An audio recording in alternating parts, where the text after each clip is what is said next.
بسم اللہ الرحمن الرحیم اللہ ولی الذین آمنوا یخرجهم من الظلمات الی النور الذین کفروا اولیاءهم الطاغوت یخرجونهم من النور الی الظلمات اولئک اصحاب النار هم فیہا خالدون صلوات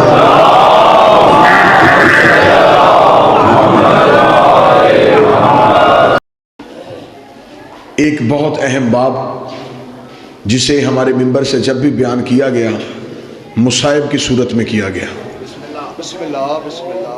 یعنی کہ جب بھی حق زہرا کو یا بی بی کے حق فت کو بیان کیا گیا تو اسے مصائب کی صورت میں بیان کیا گیا۔ میں ٹھیک کہہ رہا ہوں؟ یعنی کہ ذاکر یا خطیب نے بی بی کا حق یا دربار پڑھنا شروع کیا تو مومنین کا ذہن تھا کہ یہ مضمون مصائب کا ہے۔ آپ کی دعاؤں سے، بادشاہ حسین کی عطا سے، میں نے پاک سیدہ سے اس مضمون کی خیرات مانگی اور پہلی بار اس مضمون کو فضائل کی صورت میں پڑھنا شروع کیا۔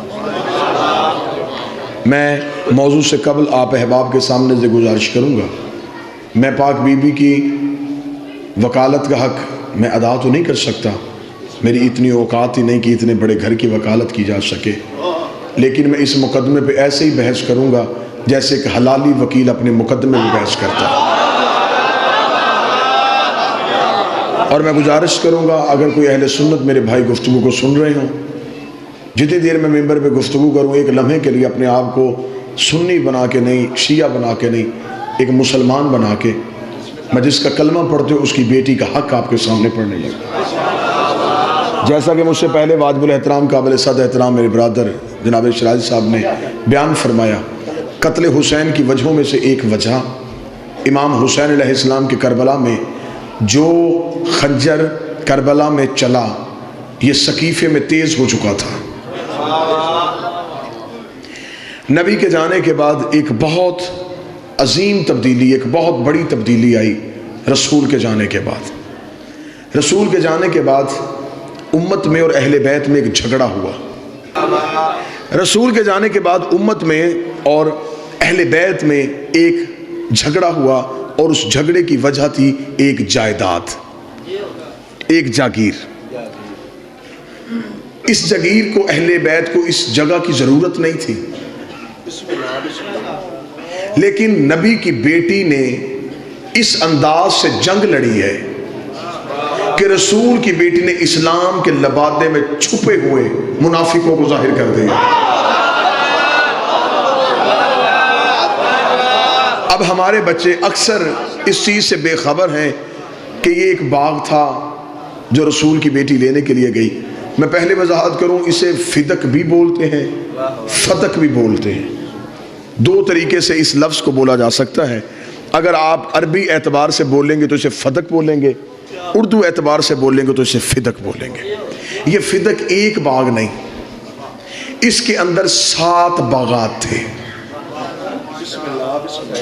یہ ایک جگیر تھی، اس کے اندر 7 باغات تھے جس کے نام تاریخوں میں موجود ہیں۔ 40 لاکھ دینار سالانہ آمدنی آتی تھی رسول کو اس جگیر سے۔ اب اگلا سوال یہ کہ یہ جگیر رسول کو ملی کہاں سے؟ میں نے پہلے کہا ہے کہ میں بالکل اس مقدمے کی آپ کے سامنے بیک گراؤنڈ پڑھنے لگا ہوں، پس منظر پڑھوں گا تو پھر میں اس مقدمے میں بحث کر سکوں گا، کیونکہ اب پرانے کیس کھلنے شروع ہو گئے ہیں۔ پرانے مقدمے عدالتوں کی ٹیبل پہ پڑے ہوئے ہیں اور یہ مقدمہ بھی کھلے گا جب زہرا کا بیٹا آئے گا، اس مقدمے کا فیصلہ ہوگا۔ اب 40 لاکھ دینار سالانہ آمدن آتی تھی یہ جگیر رسول کو، توجہ ہے، یہ جگیر رسول کو ملی کہاں سے؟ یہ خیبر کے یہودیوں کی ملکیت تھی۔ پھر توجہ، یہ جگیر فتق خیبر کے یہودیوں کی ملکیت تھی۔ جب رسول نے علی کے ذریعے سے خیبر کو فتح کیا،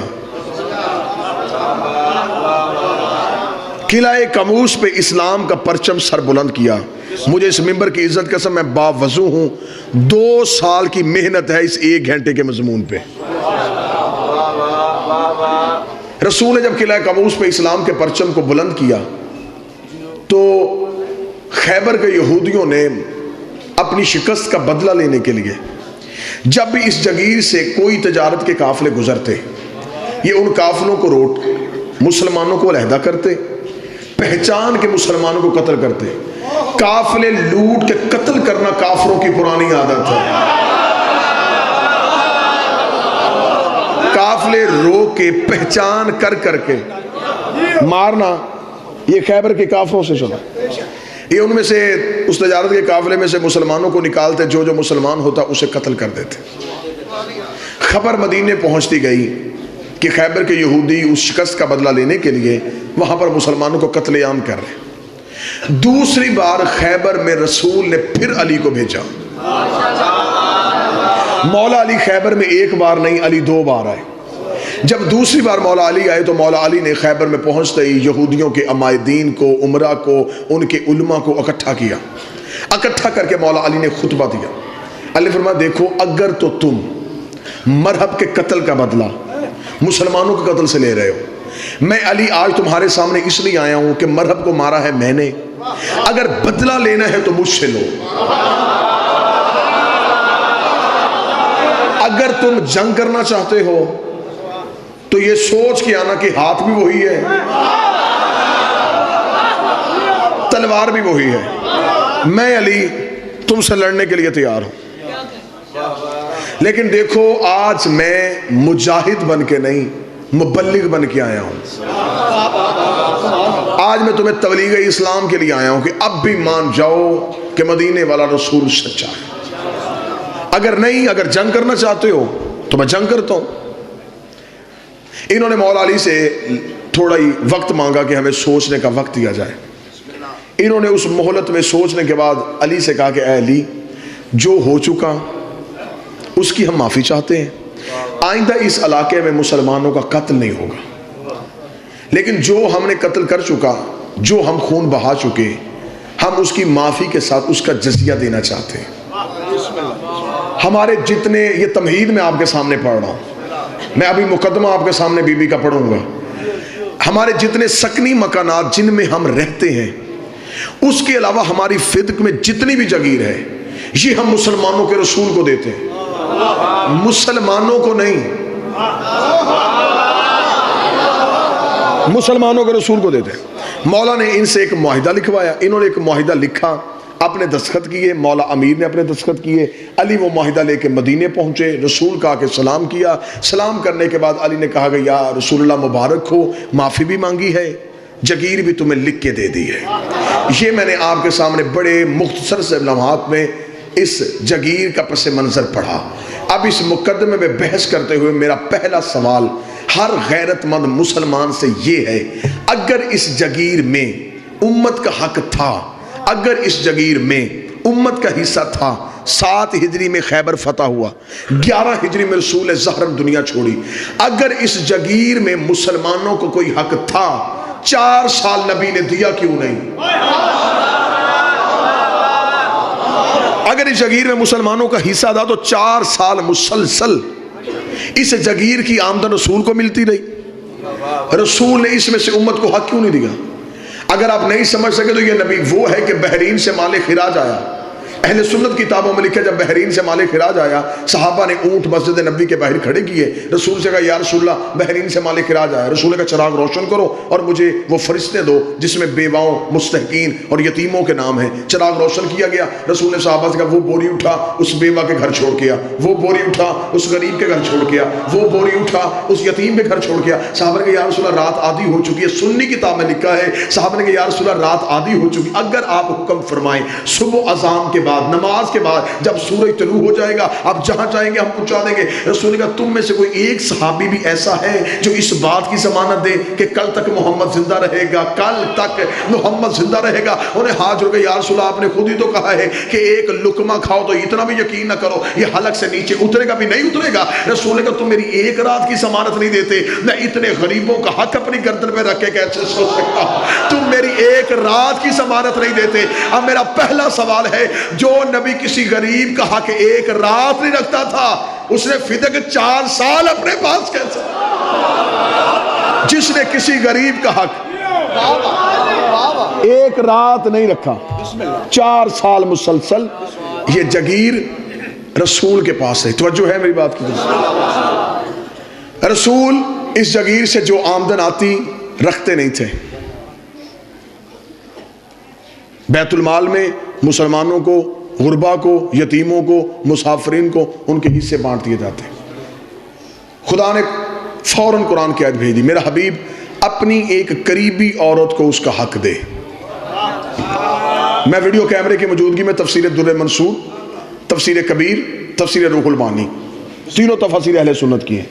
جب یہ آیت آئی تینوں تفاسیر میں لکھا ہے کہ رسول نے فاطمہ کو بلایا اور یہ فدق فاطمہ کو لکھ کے دے دیا، اگر کوئی اور بیٹی ہوتی جگیر سے حصہ ملتا. یہ جگیر منتقل ہو گئی بی بی کے نام.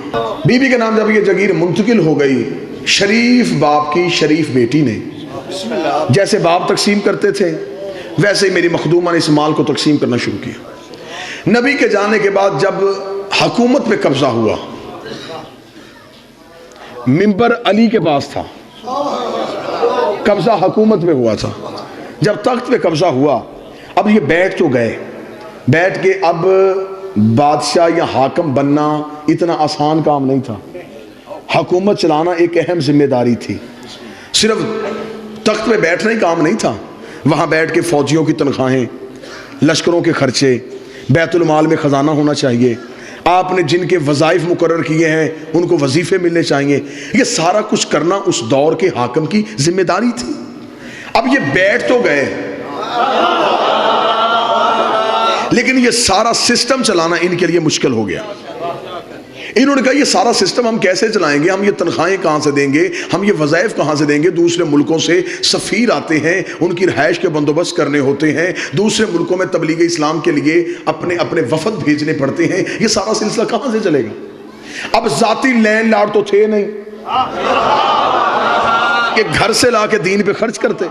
اب انہوں نے سوچا کہ کریں کیا. مشورہ یہ طے پایا کہ پہلے یہ دیکھیں کہ رسول یہ خرچہ کہاں سے کرتے تھے، یہ سارے سلسلے رسول کہاں سے چلاتے تھے. تو قریب بیٹھنے والوں نے یہ مخبری کی کہ رسول کی ایک جگیر ہے خیبر میں، یہودیوں کی وہ جگیر تھی جو انہوں نے رسول کو دے دی تھی. وہاں سے 40 لاکھ دینار آتے ہیں. وہاں پر کھجوروں کے باغ بھی تھے، 7 باغات تھے وہاں کھجوروں کے، اور اس دور میں سب سے بڑا بزنس کھجوروں کے باغ کا ہوتا تھا. یعنی کہ یہ عرب میں ایسا کاروبار تھا جس کی ہاں نقصان کا کوئی خطرہ نہیں تھا. ٹھیک ہے جی. انہوں نے فوراً اپنے عامل، اپنے سپاہی وہاں پہ بھیجے. وہاں پر بھیج کے انہوں نے بی بی کے عاملوں کو وہاں سے اٹھا دیا اور اس جگیر پہ قبضہ کر لیا. علامہ صاحب یہ مدینے خیبر میں تھے؟ جی خیبر میں. جو آج بھی وہ باغ کی، کیونکہ اب انہوں نے زیارت وہ بند کر دی ہے، اب وہاں جانے سعودی عرب کی گورنمنٹ نہیں دیتی. یہ مدینے سے آپ تھوڑا باہر نکلیں گے تو اس وقت 65 یا 70 کلومیٹر کے فاصلے پہ یہ جگیر ہے. اب جب بی بی کے عامل واپس آ گئے تو بی بی کے عاملوں نے واپس آ کے کہا کہ بی بی انہوں نے ہمیں وہاں سے اٹھا دیا، حکومت نے قبضہ کر لیا. اب یہ دیکھیں، اب میں پڑھنے لگا ہوں بی بی کا مقدمہ. صداد سے اجازت لے کے میں مخدومہ کا حق پڑھنے لگا ہوں. جب آ کے عاملوں نے اطلاع دی، جناب فضہ روایت کرتی ہیں کہ اس دن بی بی مکنا اوڑھ رہی تھی، چادر اوڑھ رہی تھی، اور اپنے منہ میں بی بی زبان سے آہستہ دھیمے لہجے میں کہہ رہی تھی، ہوشیار ہو جا، اب تیرے مقابلے پہ بطول آ رہی ہے.